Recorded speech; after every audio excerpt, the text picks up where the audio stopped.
नहीं पूछता, उस भगवानों पर विश्वास ही नहीं करता। घर से थोड़े से दुख के कारण भाग जाते हैं और बंबई में जाकर के होटल में कब बसी धोते हैं। हाँ, और रात में भट्टियों के पास सोते हैं टाट पट्टी बिछा करके। कई भगोड़े हमें मिल जाते हैं, वो कहते महाराज हम घर से भाग के आए हैं।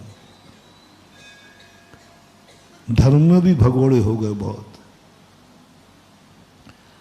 घर में नहीं मन नहीं लगा, घर में थोड़ी सी अशांति हुई, झगड़ा टंटा हुआ, चलो मंदिर चलते हैं, भगोड़ा कहीं का। घर में शांति नहीं मिली, घर में झड़ाई झगड़े होते, चलो बहुत महाराज जी बहुत परेशान हो गए, तो चलो महाराज के पास चलते हैं, भगोड़ा कहीं का। परेशानी से भागकर तुम गुरु के पास आओगे, भगोड़े कहलाओगे। परेशानियों से भाग करके, दुखों से भाग करके तुम भाग रहे हो, बहुत परेशान है, किस्मत साथ नहीं दे रही, चलो शिखर जी की वंदना करें आए। भगोड़ा बन के तुम कितनी वंदनाएं कर लेना, पुण्यवन तो होगा लेकिन कहीं पहुंच नहीं पाओगे। मुनि बन जाते हैं। आदिनाथ भगवान के पूर्व भवों के संबंध में एक बहुत अच्छी कहानी है। जब वो पूर्व भव में जय वर्मा की पर्याय में थे, वो बड़े पुत्र थे, राजा के पुत्र थे, बहुत धर्मात्मा थे, बहुत सज्जन थे, बहुत दयालु थे। और उनका छोटा भाई उद्दंड था। पिताजी जब बूढ़े हो गए तो उन्होंने राजगद्दी देना चाहिए, तो उन्होंने राजगद्दी बड़े बेटे को न देकर छोटे बेटे को दे दी।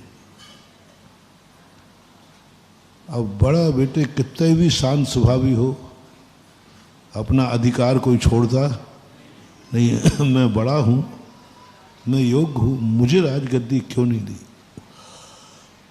इतना टेंशन में आया कि वो घर से भाग गया, मुझे नहीं रहना इस घर में। भाई क्या बात हो गई, मुझे राजगद्दी नहीं दी गई, मैं राजगद्दी का अधिकारी हूं, मैं ज्येष्ठ पुत्र हूं। भाग गया,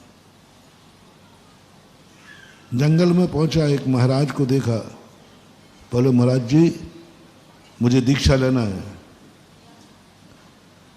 महाराज ने कहा कि बचनों में रौब दिख रहा है, मैंने कल कहा था या परसों, तुम ये पर समझना कि साधु संसार जीता नहीं है तो संसार के संबंध में जानता भी नहीं है। सच्चा त्यागी वही है जो सब कुछ जानता है, तभी त्याग बनेगा। अभी मैं बताऊंगा आपको कि तुम्हें कैसे संसार से निकलना है। ये मत समझना कि तुम्हारे महाराज को क्या पता है, महाराज क्या जाने। यदि कुछ नहीं जानते होते तो हम त्याग भी उसी वस्तु को त्यागा जाता है जिसके संबंध में ज्ञान होता है कि ये नुकसानदायक है। हम लोग तुम्हारे शब्दों से पकड़ लेते हैं। तुम आकर के बैठे हो, बैठने का पैटर्न, नमोस्तु का पैटर्न देखकर समझ लेते हैं कि ये किस नियत से आया है। हम लोग सर्वज्ञ नहीं हैं, गुरु कभी सर्वज्ञ होता नहीं है, सर्वज्ञ तो भगवान होता है। लेकिन गुरु सर्वज्ञ तो नहीं है, लेकिन सर्वज्ञ से कम भी नहीं है। भगवान तो नहीं है, लेकिन भगवान से कम भी नहीं है।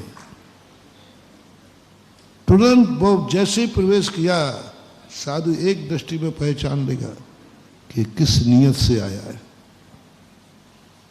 तुरंत वो बैठने का ढंग होगा, उससे पहचान लेगा कि किस नियत से आया है।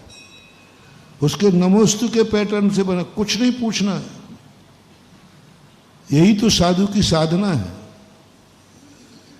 साधु वह नहीं है जो सब कुछ करके जानता है, साधु वह है जो बिना करे सब कुछ जान जाता है। साधु वह नहीं है जो ठोकर खा के चेतता है, साधु वह है जो ठोकर खाने के पहले चेत जाता है, वो पहले ठोकर को जानता है। धर्मात्मा वह नहीं है जो अपराध करने के बाद अपराध से भागता है, धर्मात्मा वह है कि अपराध करने के पहले भागता है। अधर्मी और धर्मी के दो लक्षण होते हैं, भागते तो दोनों हैं। पापी पाप करके भागता है कि नहीं? डाकू चोरी करके भागता है, और साधु डाकू चोरी करके भागता है, भागता तो दोनों ही हैं, और दोनों ही जंगल की तरफ भागते हैं। डाकू चोरी करके भागता है, साधु चोरी करने से भागता है। चोरी के पहले ही भाग जाता है, वो चोरी नहीं करता, चोरी से भागता है। भागते तो सभी हैं। इसलिए साधु को यही सबसे बड़ी विशेषता है। पाप करने के बाद जब सजा मिली तब व्यक्ति को अकल आई, और जो ज्ञानी होता है वो पाप करने के पहले ही चेत जाता है और पाप से दूर भाग जाता है। गड्ढे में गिरने के बाद ठोकर लगी, फिर चेता, और एक व्यक्ति गड्ढे को देख करके ही चेत गया कि ये गड्ढा है। तुम किस में आओगे, अपना अपना सोच लेना। गिरने के बाद चेतोगे या गड्ढे को देख करके साइड में हो जाओगे। 99% लोग गड्ढे में,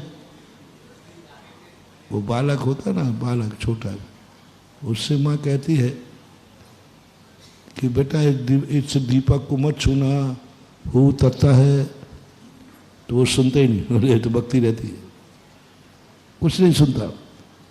और वो जाके दीपक को, और जब चटका लग जाता है, अब वो कहता है, अम्मा कहती और छू नहीं, वो तत्ता है। माँ ने कहा था उसी समय तत्ता मान लेता तो उंगलियां नहीं जलती। लेकिन दुनिया बड़ी विचित्र है, वो तो जब तक जलेगा नहीं। समझा रहे हैं बच्चों को, सबको समझा रहे हैं, 1 महीने से समझा रहे हैं, मान जाओ, मत खाओ गुटखा, नहीं मान रहे, नहीं मान रहे। कब मानेंगे?